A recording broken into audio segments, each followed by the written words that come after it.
서울시 교육청이 올해부터 일선 학교의 급식 재료 구매처를 친환경 유통센터에서 민간업체로 바꾸라는 압력을 넣고 있다는 소식 전해드렸는데요.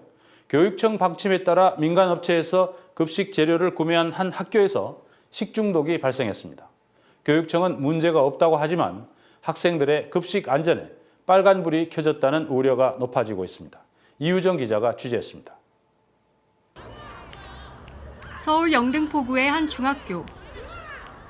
새학기 시작 보름도 안 된 지난 11일. 점심을 먹은 학생 635명 가운데 177명이 식중독 증세를 보였습니다. 이 가운데 10명 정도가 통원 치료를 받았습니다. 그거 급식 먹고 나서 배 아프다는 애도 몇몇 있었고, 저도 했어요. 그 다음 날 아침에 그 설사나 막 열 있고 막 머리 어지러운 애가 있었다고 했어요. 일단 교육청과 해당 학교는 급식 반찬 중 하나였던 족발 때문에 식중독이 발생한 것으로 보고 있습니다. 정확한 원인은 2주 정도 걸리는 보건당국의 역학조사 결과가 나와야 알 수 있습니다. 이 학교는 올해부터 교육청의 지침에 따라 급식재료 구입처를 친환경 유통센터에서 민간업체로 바꿨습니다. 친환경 무상급식 전면 확대하라! 친환경 유통센터 사용을 급식 재료 사용을 비율을 낮추고 저가 경쟁 이찰 방식으로 급식 재료를 조달하게 하는 방법을 고수해왔던 서울시 교육청의 안이한 태도가 바로 이번 사건을 일으킨 것입니다. 교육청은 식중독 원인으로 의심되는 족발은 원래부터 친환경 유통센터에서 구입한 품목이 아니었기 때문에 친환경센터 이용 중단과 식중독은 상관이 없다고 설명했습니다. 지금 추정하는 그 사항이 전년도에도 뭐 친환경센터를 이용해서 구매한 것도 아니고 전자 조달 시스템을 통해서 똑같이 샀기 때문에 센터가 결부하는 거는 지나친 이제 나름대로 그 판단이라고 봅니다. 네. 하지만 교육청이 책임에서 자유로울 수 있는지는 의문입니다. 올해부터는 서울시 대부분의 초, 중고학교가 친환경 유통센터를 포기하고 전자조달 시스템을 통해 민간업체로부터 급식 재료를 구매하고 있습니다.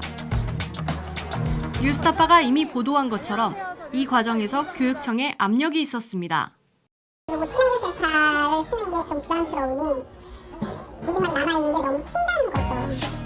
지난해까지 800여 개에 이르렀던 친환경센터 이용학교가 올해는 30개로 줄어든 것도 이 때문입니다. 민간업체에서 구매한 급식 재료 때문에 식중독이 발생한다면 압력을 가한 교육청도 책임에서 자유로울 수는 없습니다.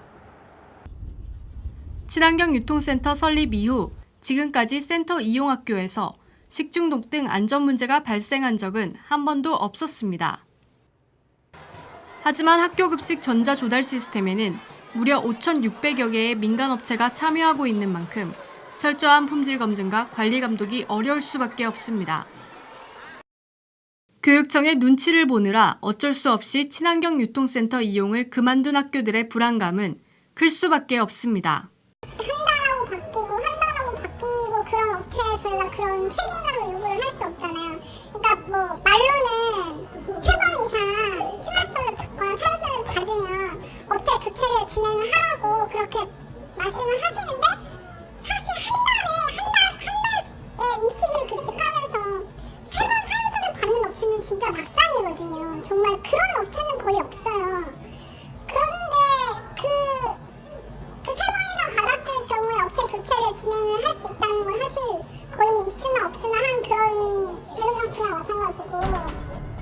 이에 대해 교육청은 검증된 자격을 갖춘 업체만 참여할 수 있도록 설계된 시스템이어서 전혀 문제될 게 없다는 입장입니다.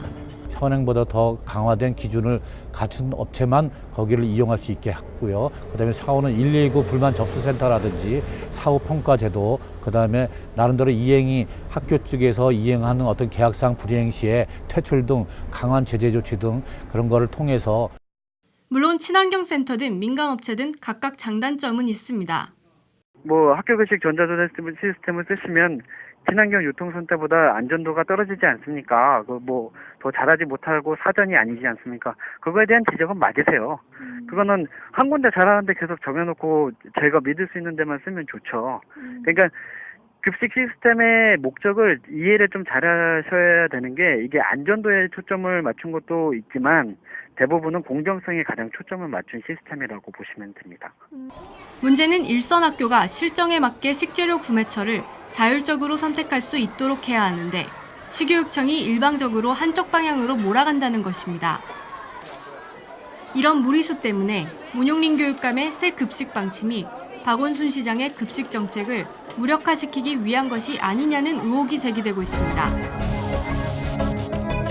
서울시 교육청의 강압적인 학교 급식 정책이 선거를 앞두고 정치적 논란에 휩싸인 가운데 이제는 학생들의 급식 안전을 위협할 수도 있다는 우려까지 나오고 있습니다. 뉴스타파 이유정입니다.